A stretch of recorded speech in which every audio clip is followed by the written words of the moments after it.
नमस्कार। इससे पहले वीडियो में हमने जाना है दिव्यांगजन अधिकार अधिनियम 2016 के अंतर्गत निःशक्तता के 21 प्रकार एवं उनके पहचान। आइए अब हम जानते हैं विशेष आवश्यकता वाले बच्चों के चिन्हांकन हेतु प्रश्नावली। पूर्ण दृष्टिबाधित बच्चों के पहचान हेतु प्रश्नावली। क्या बच्चे के दोनों आँखों से बिल्कुल दिखाई नहीं देता है? बच्चों के दोनों आंखों से बिल्कुल दिखाई नहीं देता है, इसका मतलब है बच्चों को अंधेरा और उजाले का बिल्कुल भी पता नहीं चलता है। बच्चे के पास हम लोग हाथ को अगर ले जाके उसको बोलेंगे कि उंगली गिनना है तो वो बच्चा उंगली को नहीं गिन पाएगा। जैसे क्या बच्चा 3 मीटर की दूरी से दिखाई गई उंगलियों को नहीं गिन पाता है? अगर वो नहीं गिन पाता है तो बच्चा पूर्ण दृष्टि बाधित की कैटेगरी में पहचान कर सकते हैं। क्या बच्चा किसी व्यक्ति या वस्तु के सहारे चलता है या दीवार के सहारे चलता है?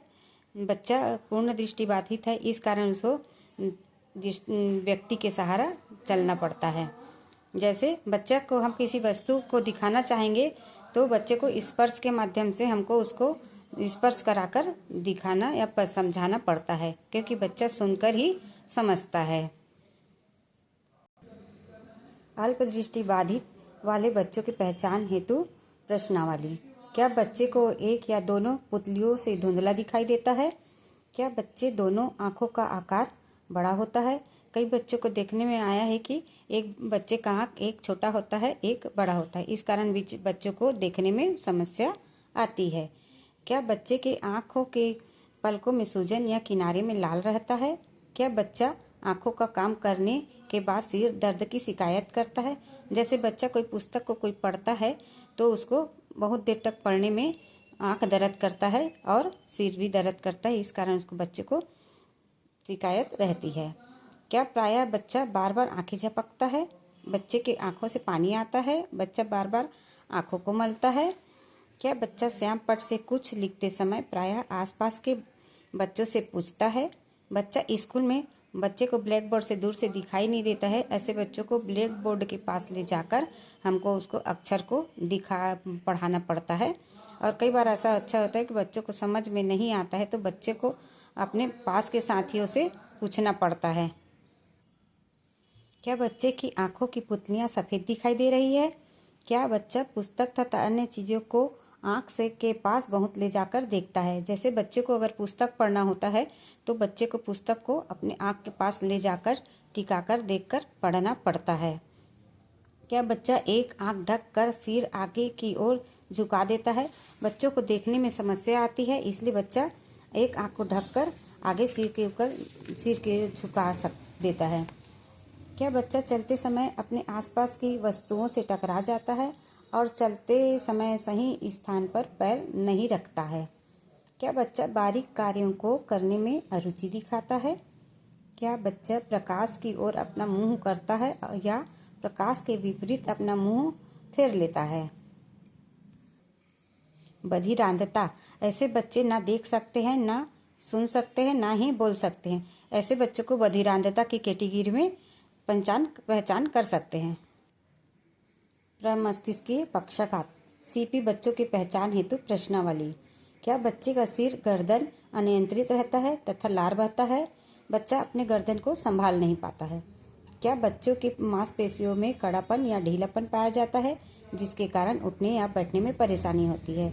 बच्चे के मांसपेशियों में कड़ापन हो जाता है, इसलिए उनको बैठने में परेशानियां आती है। क्या बच्चे की मुखाकृति असामान्य होती है? कई बच्चे की मुख की आकृति थोड़ी सी टेढ़ापन रहता है। क्या बच्चे में असहज चाल जैसे कैंचीनुमा चाल, झूलते समय चलना, पैर फैलाकर चलना, अवांछित शारीरिक स्थिति या असंतुलन दिखाई देता है? क्या बच्चे को सकल गामक कौशल जैसे बैठना, चलना, कूदना, चढ़ना, झुकना आदि में कठिनाई होती है? इस प्रकार कठिनाई होती है। क्या बच्चे को सूक्ष्म गामक कौशल जैसे कंघी करना, ब्रश करना, बटन लगाना, हाथों से भोजन करने में समस्या आती है? लिखना आदि कठिनाई में समस्या आती है? इस प्रकार के सूक्ष्म गामक कौशल में बच्चे को बहुत समस्या आती है। ऐसे बच्चों को झटके भी आता है। क्या बच्चे के शरीर के सभी अंगों में असामान्यता दिखाई देती है? सीपी बच्चे सीपी बच्चे के पैर में अकड़न, जैसे बच्चे का पैर क्रॉस हो जाना, जैसे आकार में बच्चे का हाथ पैर हो जाना। चलने में कठिनाई आती है, हाथों से इस प्रकार के बच्चे हाथ से भी काम नहीं कर पाते हैं, हाथ भी अकड़ जाता है। इस प्रकार के बच्चे को हम सेरेब्रल पॉल्सी के कैटेगरी में पहचान कर सकते हैं।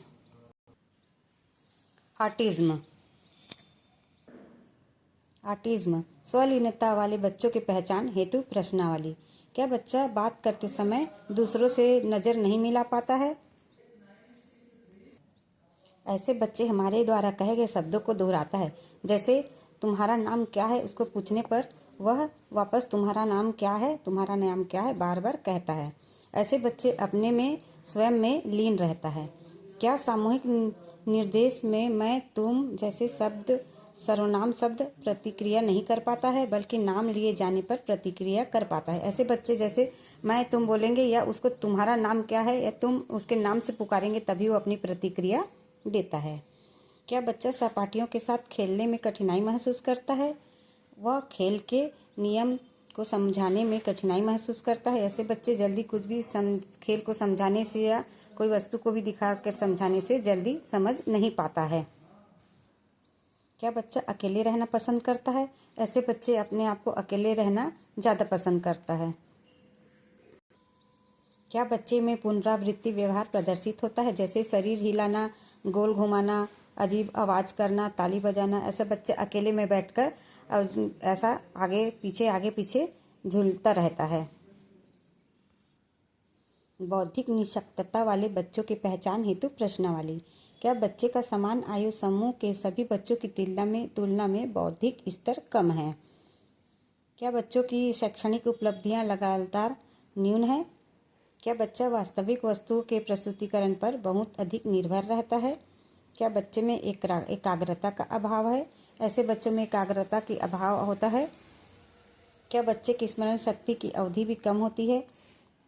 क्या बच्चे के साथ संप्रेषण बाकी सीमित दायरे में होता है? क्या बच्चे के साथ बार बार दुलारने और अभ्यास कराने की आवश्यकता पड़ती है? ऐसे बच्चों को बार बार वस्तुओं को दिखाकर समझाने की आवश्यकता पड़ती है। ऐसे बच्चों के सामने हम TLM रख कर भी उसको समझाने का प्रयास कर सकते हैं। क्या बच्चा सामूहिक गतिविधियों में पहल नहीं कर पाता है? क्या बच्चे का ध्यान प्रायः इधर उधर और उखड़ा हुआ रहता है? ऐसे बच्चे चंचल स्वभाव के होते हैं और वो एक साथ कई बच्चों के साथ खेलना पसंद नहीं करते हैं। क्या बच्चों को सूक्ष्मगामक कौशल जैसे कंघी करना, ब्रश करना, बटन लगाना, हाथों से भोजन करने में समस्या, चिपकाना, लिखना आदि गतिविधियों में कठिनाइयाँ होती है? ऐसे बच्चों को सूक्ष्मगामक कौशल में भी कठिनाइयाँ होती है।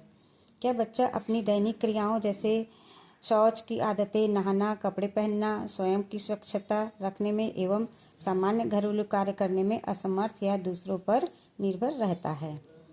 क्या बच्चा दिए गए निर्देश समझने में कठिनाई महसूस करता है? ऐसे बच्चे को बहुत समझाने की आवश्यकता होती है, वस्तुओं को दिखाकर उसको समझाने की आवश्यकता पड़ती है। क्या बच्चे में असामान्य व्यवहार है, जैसे स्वयं को काटना, उग्र होना, स्वयं को व दूसरों को चोट पहुंचाना? ऐसा बच्चा अति उग्र स्वभाव का भी होता है।